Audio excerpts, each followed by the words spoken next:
The next section deals with diet and heart disease. Our dietitian answers many of the questions that people have when they have the diagnosis of heart disease. She'll go through typical things about cholesterol in particular, and also about the types of fats that we should be avoiding, and also how you can achieve some weight loss and achieve the sort of diet that we would like you to be on for people with heart disease. There are multiple components to a healthy diet, but as a lot of dietitians say, really it is balance and variety. So it's not cutting out, there are 5 food groups, as probably most people know. It's very important to have a balanced diet with all of the 5 food groups. And within those 5 food groups, obviously, there are healthier choices and less healthy choices. So if we're going to look at dairy, for instance, the healthy choice would be, the low-fat varieties, because the dairy products contain animal fats, which are, a lot of people know, are not as good for our heart. So variety, moderation. I guess if we're looking at the key factors for our diet, the number one thing, in my opinion, and probably of the Heart Foundation as well, is to reduce our saturated fat, so the fat that comes from animal sources. We also want to have a diet high in fibre, low in salt, lots of fruits and vegetables, whole grain breads and cereals, water as our main drink, that type of thing. So just the very general recommendations that everybody says to do, but that a lot of people don't actually follow to the letter.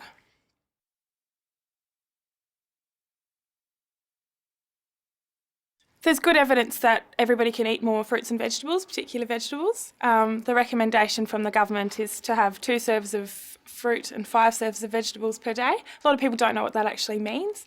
Some people think that it means, 5 serves of vegetables. I've had people say to me, well, I've had a cherry tomato and a small stick of celery and an olive.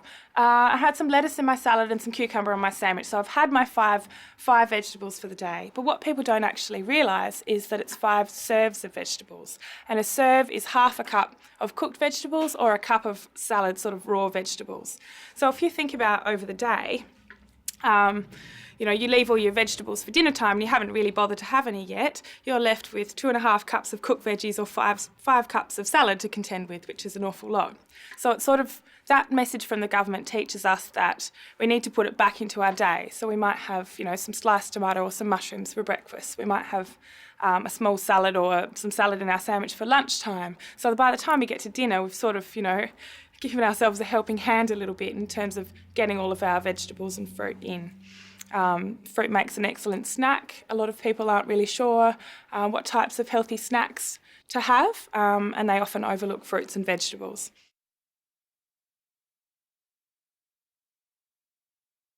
There are good fats and bad fats. There are the fats that come from our animal sources, and they're called saturated fats and also trans fats, so you may have heard of these terms before. And there are unsaturated fats as well. So the saturated fats are the ones that we call the bad fats, and that's because they're sticky and they actually stick to our arteries and blood vessels. And over time, what they can do is actually clog up our arteries and blood vessels. And if they clog them up completely and they're around our heart, we can have a heart attack. And if they clog up our carotid arteries, we can have a stroke. So it's very dangerous. So what we want to do is try and keep the levels of animal fats in our diet low. The good fats usually come from plants, so there are polyunsaturated, our monounsaturated fats, also our sort of omega-3 and 6s, which do fall under the polyunsaturated fats. And they're what we call the good fats. So over time, they actually take away some of that fatty layer very, very slowly over time and help to clear our arteries and blood vessels. What people don't realise is that all fats are the same in terms of the kilojoule content. So some people, I have a very good friend who cooks pancakes, and she gets her olive oil and she goes, look, sloshes in the pan, good fat, it's good for me. And people consider that, the more good fat I'm having, the better, but it's not really like that if you're trying to control your weight, because all fat is the same in terms of kilojoules. So if you have a cup of olive oil and a cup of butter, yes, they're going to have different actions on the heart, but they're going to make you put on the same amount of weight. And of course, being overweight is a risk factor for our heart, and then we get the negative cycle about going back the other way. So we do still need to keep in mind the overall fat as well as just what type of fat we're eating.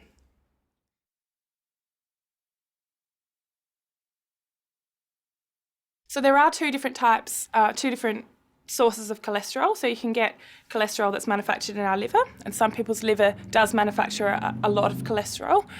These people may need to be on medication. But we've also got dietary cholesterol as well. But a little bit of a myth is that if we eat a lot of dietary cholesterol, our blood cholesterol is going to go up.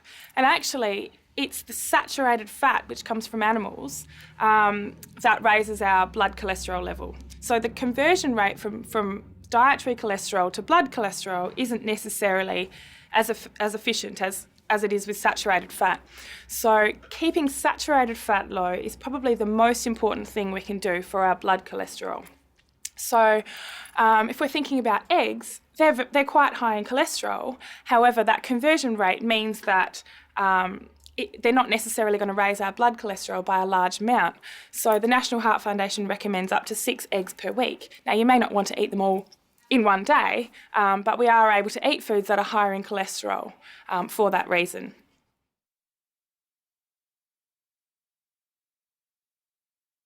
Salt linked up with blood pressure. So if you think about what happens with salt in our body is when we eat a lot of salt, like if you've ever had a very salty pizza, you immediately go looking for water, and that's our body trying to dilute that level of sodium, which is another word for salt, in our blood. So what happens then is we've got a lot of fluid in our blood vessels, and that puts a lot of pressure on our blood vessels as well, and it increases our blood pressure.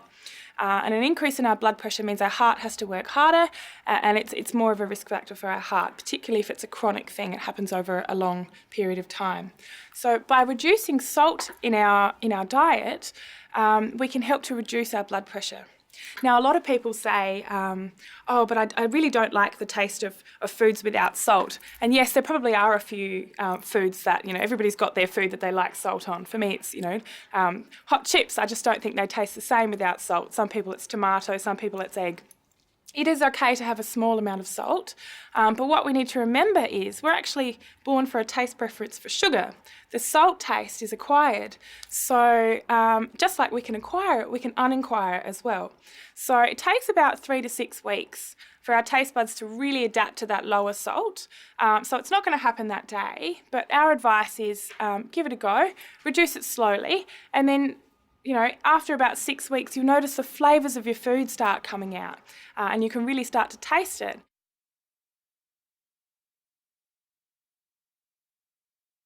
If we are wanting to have something sugary, there are a number of different things that we can have if we're trying to control our weight. The first of them being having a healthy snack that does taste sweeter, like our fruit or our yogurt.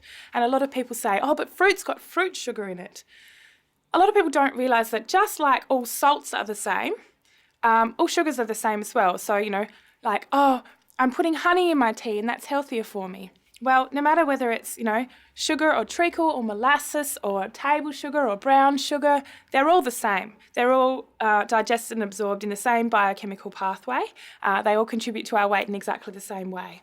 So, although, yes, fruit does have fructose, which is fruit sugar, fruit also contains vitamins, minerals, nutrients, antioxidants, lots of cancer-fighting compounds. It's very good for us. So if we're looking for something sweet, we could have fruit, or we could have something like a yogurt or a low-fat custard, something like that. The question is, what about artificial sweeteners? And a lot of people feel that artificial sweeteners cause cancer. Now, there was a study done back in the 70s where they actually injected aspartame into the brains of rats and they got cancer. But a lot of people argue that if you concentrate and inject anything into anyone's brain, they'll get cancer. And that study since then hasn't been replicated. So I actually wrote to FSANZ, so the Food Standards of Australia and New Zealand, as well as the Cancer Council, asking for their position statement on whether artificial sweeteners do cause cancer or not. And they wrote back saying that the Australian artificial sweeteners are safe for consumption in moderate amounts, and there's no evidence that they do cause cancer. So the recommendations for that are the equivalent of a 60-kilo person having up to 12 cans of artificially sweetened soft drink every day over a lifetime. That's the safe upper limit. So not very many people would actually have that amount of artificial sweetener, but it shows us that it is safe and it is acceptable, particularly in patients who may have diabetes, who are trying to control their blood sugar levels quite tightly. That if they're wanting a little bit of a sweet taste, the artificial sweeteners are an acceptable and safe alternative.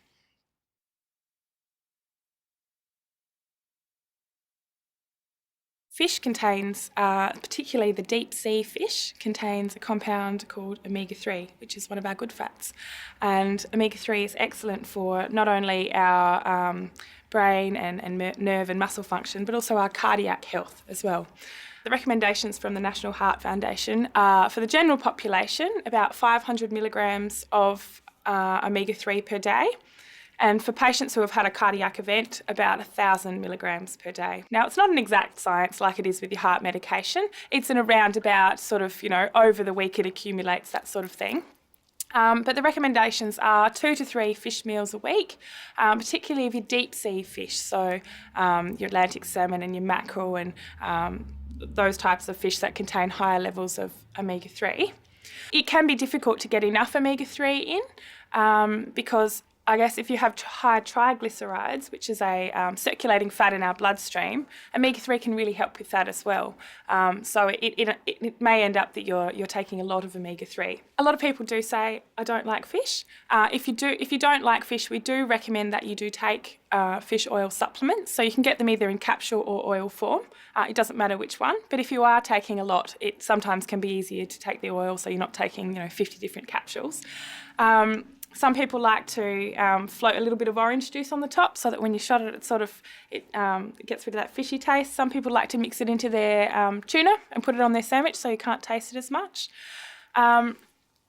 What you need to be aware of, though, if you're reading and it says on the box 1,000 milligrams of fish oil, that does not necessarily mean that you've got 1,000 milligrams of omega-3. What that means is that there's one meal in that capsule. To find the level of omega-3, you actually need to turn it over and look for 2 acronyms. One is EPA and the other one is DHA. Now, they stand for very long words, which we don't need to know.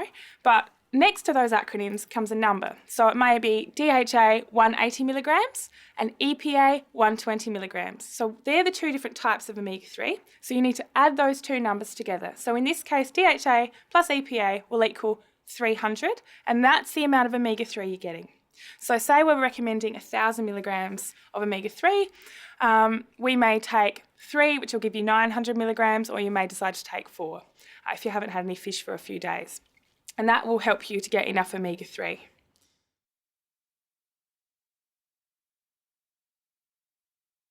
Talking about plant sterols, a lot of people say, do they really work? The answer is yes, they do, and there is good evidence that they work, sometimes as effectively as some of the cholesterol-lowering medications. And how they work is plant sterols actually have the same molecular structure as cholesterol. So what happens in our bloodstream is if we can get the number of circulating plant sterol molecules up to a level where it's sort of saturated, it means that that our body actually absorbs the plant sterol instead of the cholesterol molecule, and the cholesterol molecule is taken out of our body.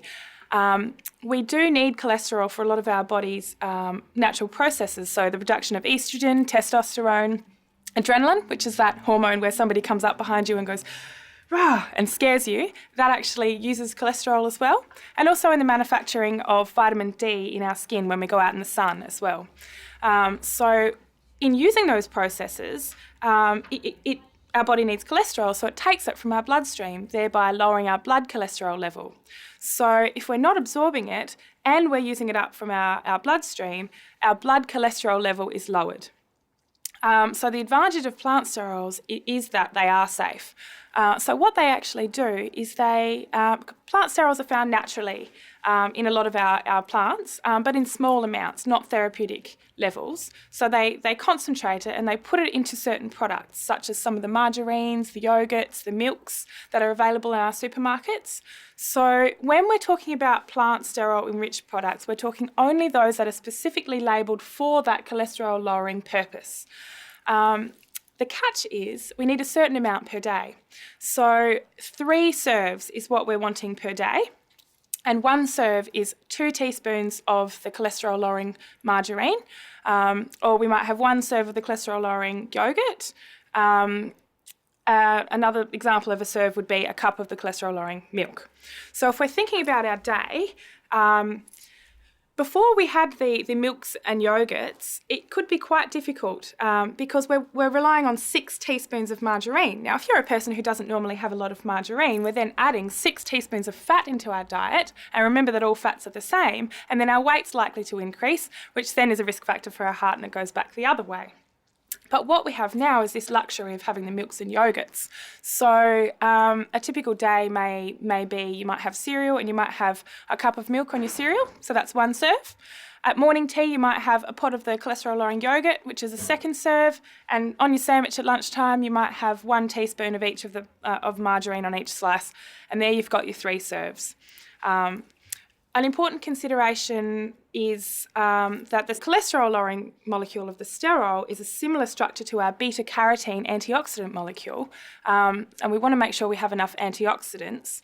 So if you are going to include plant sterols in your diet, it is important to also have at least 1 yellow or orange fruit or vegetable extra serve per day.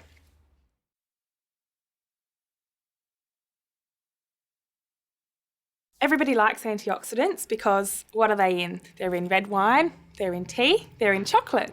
So a lot of people say, does that mean I can eat a whole block of chocolate because it's got a lot of antioxidants in it?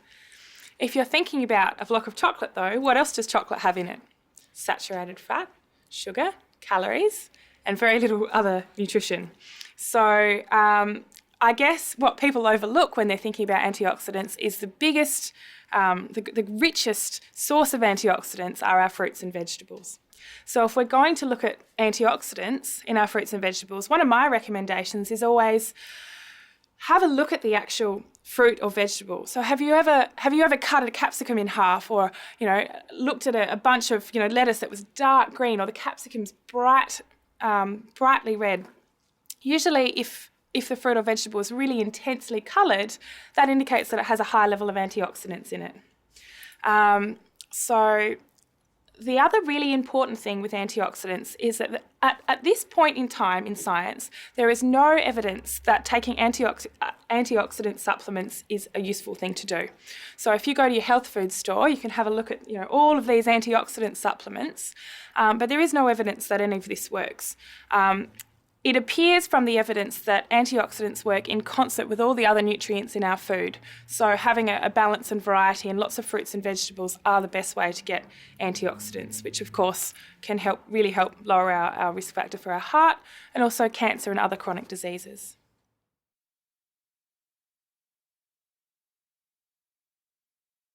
You don't need to change your entire diet. We're not going to give you a meal plan that says you must have all bran for breakfast, fruit for lunch, and 1 piece of chicken for dinner. It's about adapting your own diet that you're already having a look through your diet with all the available information given to you, having a good read through everything that you've been given on diet, and realising how you can make small changes to make your diet healthier. So it may be swapping, say you have, a litre of Coke per day. Well, that's a lot of sugar. There are many different options. Yes, you could have water, but you may also, choose a Diet Coke or a Coke Zero, or if you were cooking with cream, you may choose to use light and creamy evaporated milk. So it's about looking at what you can substitute without feeling like you're missing out on the fun of eating, because obviously, most of us live to eat.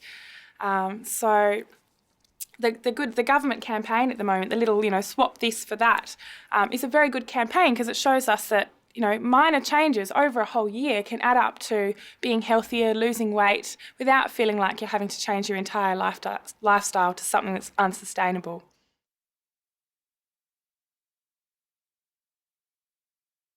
There are 2 different types of fibre. There are soluble fibre and insoluble fibre. The soluble fibre is sort of, your oats and legumes and more digestible type foods, and your insoluble fibres like your nuts and seeds and the outside skins and casings of your fruits and vegetables and things that tend to move through more undigested. So you don't really need to get caught up in the types, but we do need to know that fibre is very good for not only our heart, but our blood cholesterol level, our weight, because it keeps us fuller for longer, and a whole range of different things, and particularly our bowel health as well. So with our insoluble fibre, what it does is it actually, when we eat it, it goes through and it absorbs 3 times its own weight in fluid, and it actually acts like sort of a sponge or a broom. When it goes through our intestine, it sweeps the inside sort of lining of our intestines. And I guess in terms of people say eating fibre can reduce your risk of bowel cancer, it does that if there's a bowel cancer cell, and you're not eating enough fibre, and it can sit there and it can actually multiply and metastasize, so break off and move around our body and get stuck in different other organs, and you can be in big trouble. But if you are eating a lot of fibre, it can actually come and sort of sweep that away and take it out of your body, and we're safe. So regular fibre is very important. And with soluble fibre, it actually can bind our cholesterol, take it out of our body, and obviously we still need cholesterol for our other bodily function, so that it takes that out of our bloodstream, thereby lowering our blood cholesterol level. So it is important to eat lots of fruits and vegetables, whole grain breads and cereals. People ask about which sort of bread do I eat. Obviously, bread can be high in fibre or low in fibre. A lot of people say, and my best friend says, "Oh, do I have to eat that Bergen bread?" I always say for that question, well, if you like the taste of it, because life's too short to be eating. There are so many beautiful foods that life is too short to be eating foods that you don't like the taste of. But if you can handle breads like Bergen bread, they're very, very dense, they're very high in fibre, and they're very good for us. So a good indication of the fibre level of your bread is to actually do the physical test, where you pick up the loaf of bread and you see how heavy it is. So those country split loaves that are very sort of light and fluffy white bread, you can almost play volleyball with it, they're so light. So you see me standing in the supermarket going, oh, this one's probably, if you're not going to be reading labels, you can sort of figure out how heavy it is. But probably the recommendations in order, the least useful would be just your normal white bread. After that, you've got your white high fibre bread. Now, some of those white breads are getting quite good at putting fibre into their bread as well, so they can be quite useful. A lot of people don't like eating the darker breads, so what I say for those is to choose a very high fibre white bread, put it on the top of your sandwich, and if you can manage a piece of whole grain or wholemeal bread underneath, you can sort of trick yourself into having a little bit healthier sandwich. Then you've got your wholemeal, which is your white bread with your grains in it. Then we've got these new ones that have come out recently, which are your wholemeal bread, which is just the actual seed that's been milled up and made into the flour. So your body does less work, really, breaking down the seeds, and it's a little bit less fibre, but it's still useful. But you've got the wholemeal whole grain as well, which are probably the gold standard. And then you've got your dark, your heavy Bergens, which are excellent for fibre. So it's a personal preference, really, but there are definitely levels of recommendations for the breads. A lot of breakfast cereals actually should probably be in the confectionery aisle. They've got so much sugar in them and so little fibre. Some of our best breakfast cereals probably are your sort of wheat-based sort of biscuit products like Wheat Bix, Vita Brits, that type of thing. Your porridge and oats. So oats have soluble fibre in them, which are very good for our cholesterol levels. So Wheat Bix, porridge, and obviously your brands and things are very good as well. And I often get a screwed up face when I recommend your brands because they do taste like the box they come in. So sometimes a good alternative, if you do have a favourite cereal, is to mix a little bit of bran in with it as a bit of a compromise, because they are very high in fibre as well, and they keep us fuller for longer, which is the benefit of fibre.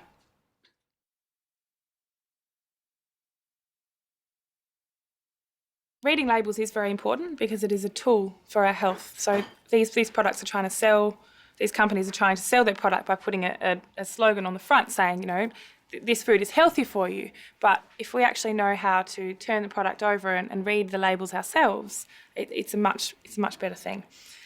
So what we need to know is all the different names for fat, salt, sugar, and fibre in our ingredients list.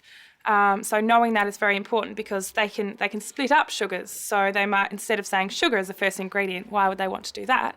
Nobody would buy it, or people might, but they would put sucrose, maltose, lactose, fructose, dextrose, all the way through the ingredients list. So if you didn't know all those names meant sugar, you wouldn't realise how much sugar was in there. So that's the ingredients list. And it is important to note that ingredients list is listed in order of weight, including water. So the first 3 ingredients generally characterise the food. It's also, they'll often put a percentage as well. So like say it's strawberry jam, they'll say what percentage of strawberries are in the jam.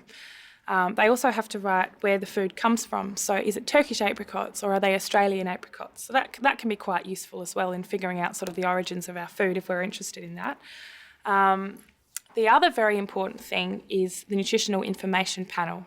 So that's that little table on the back that looks like gibberish to most of us. It's quite difficult to interpret, but there are really 3 or 4 main key points to look at in that nutritional information panel.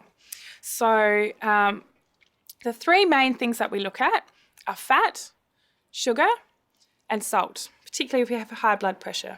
Another useful thing to look at is fibre if it's on there, although it doesn't always have to be on there. If it's not on there, we just assume that there's not very much fibre in the product, otherwise they'd be wanting to advertise it, wouldn't they? So there are some numbers we need to remember for label reading that are very easy.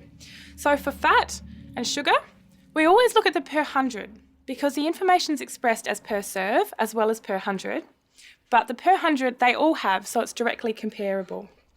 So if we're thinking about, say for the per serve, the reason that's not useful is because I might eat a bowl of cereal that's this big, but my dad might eat a bowl of cereal that's this big. So per serve, if they say, 50 grams, well, that's irrelevant because everybody eats a different amount.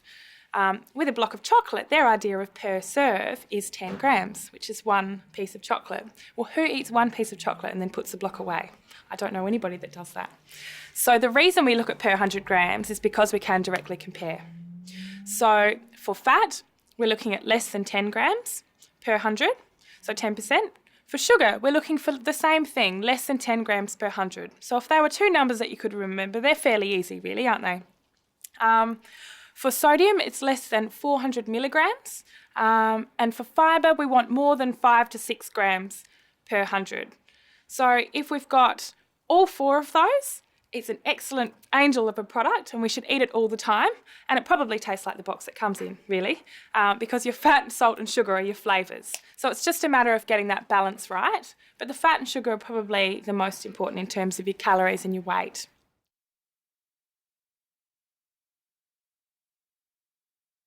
I guess there's so much to take on board, so much information when you've had a cardiac event.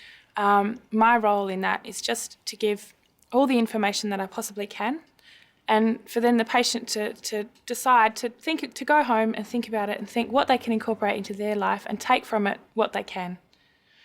So there is a lot of information out there on diet and what we can do to improve our chances of not having another cardiac event and of keeping our heart strong and healthy. So it really is about, you don't want to do everything all at once. So you can't possibly change your entire lifestyle and your entire diet, but slowly and gradually what we encourage people to do is build goals. And so each week you might have a few goals, dietary changes that you might decide to adopt, and the next week you build on it so that it's not such a big change. So we would encourage that and provide as much information as the patient would like.